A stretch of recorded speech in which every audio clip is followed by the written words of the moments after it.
Bonjour à tous, j'espère que vous êtes en forme.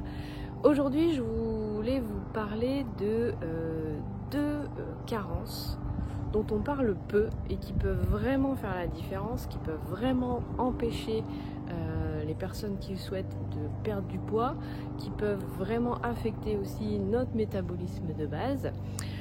Mais avant ça, je voulais simplement faire une parenthèse. Toutes ces vidéos que je fais, que je partage, notamment sur l'alimentation, l'idée de cette chaîne, c'est pas de faire une chaîne où il y a le dogme de faut manger ça, faut pas manger ça, je suis classée cétogène ou paléo ou sans sucre ou bref, que sais-je.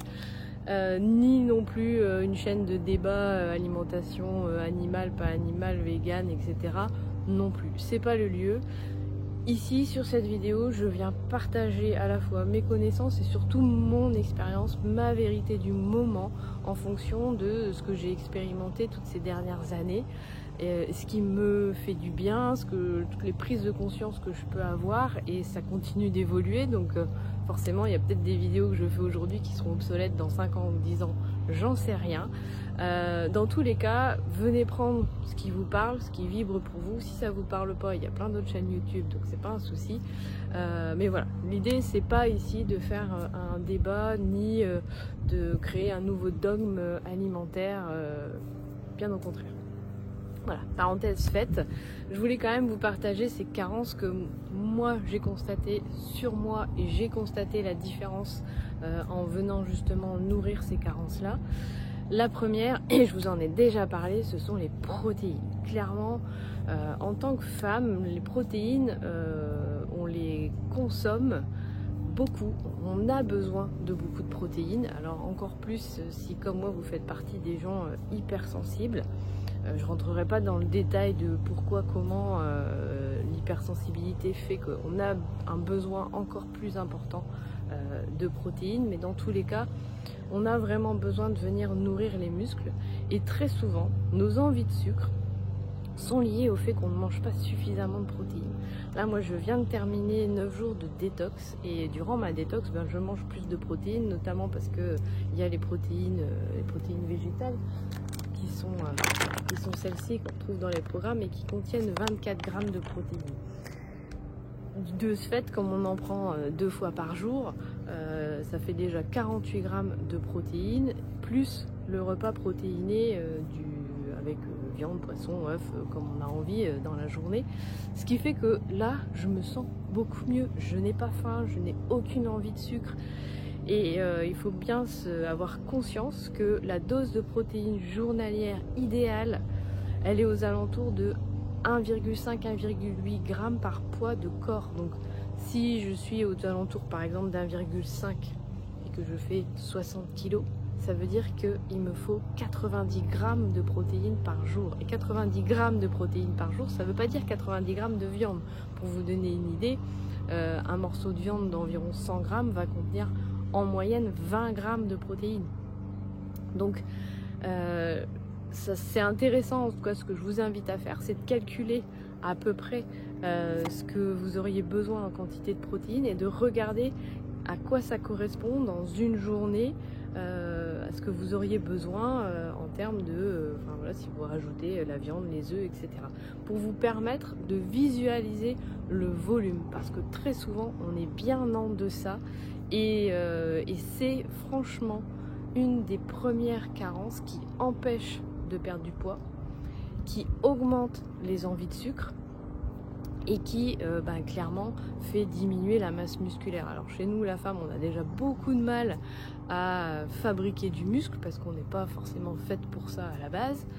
Donc si en plus on ne mange pas suffisamment de protéines, clairement ça va aller vraiment à l'encontre de ce que l'on souhaite. Et je vous dis, chez moi c'est flagrant, dès que j'augmente mes doses de protéines, les envies de sucre elles disparaissent complètement. C'est assez incroyable. Et la deuxième carence dont on parle beaucoup moins, parce que bien au contraire, j'ai envie de dire que on y va à contre-courant de ce côté-là, et moi j'aime bien aller là où justement il y a du contre-courant, je trouve ça plus marrant. C'est, attention, la carence en sel. oui, vous avez bien vu, vous avez bien entendu, nous avons besoin de sel. En fait, le corps, son énergie principale se recharge avec de l'eau et du sel.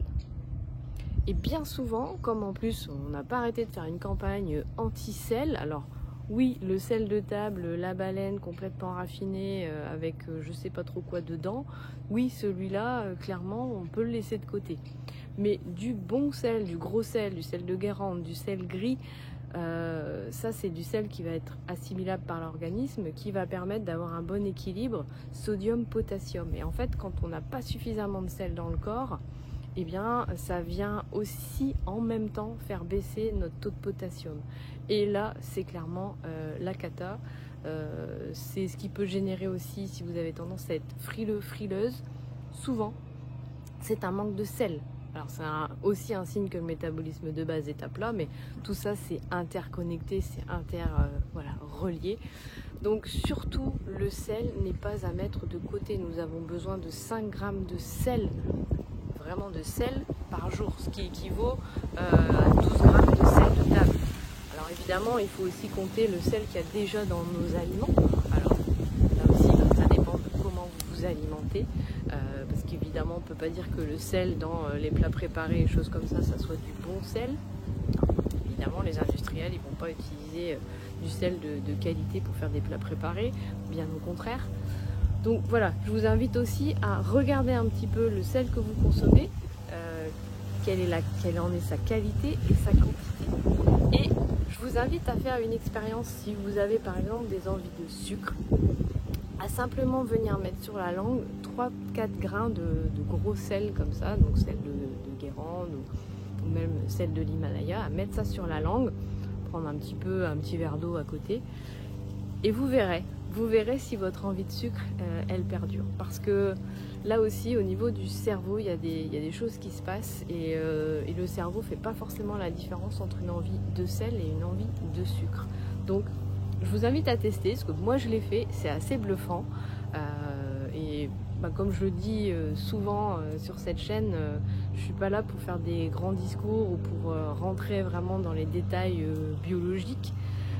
Mais plutôt pour vous inviter à faire des expériences, à avoir vos propres ressentis et si vous en avez évidemment l'envie, partagez ça en commentaire sous la vidéo. Voilà, donc voilà les deux plus grandes carences, les deux plus grandes, il y en a d'autres, mais les deux principales carences auxquelles on ne pense pas, qui peuvent vraiment changer quelque chose sur votre objectif si vous souhaitez perdre du poids ou si vous souhaitez aussi vous désintoxiquer du sucre pour ne plus avoir de pulsions sucrées. Voilà ce que je voulais vous partager aujourd'hui. Je vous souhaite dans tous les cas d'être en pleine forme et je vous dis à bientôt.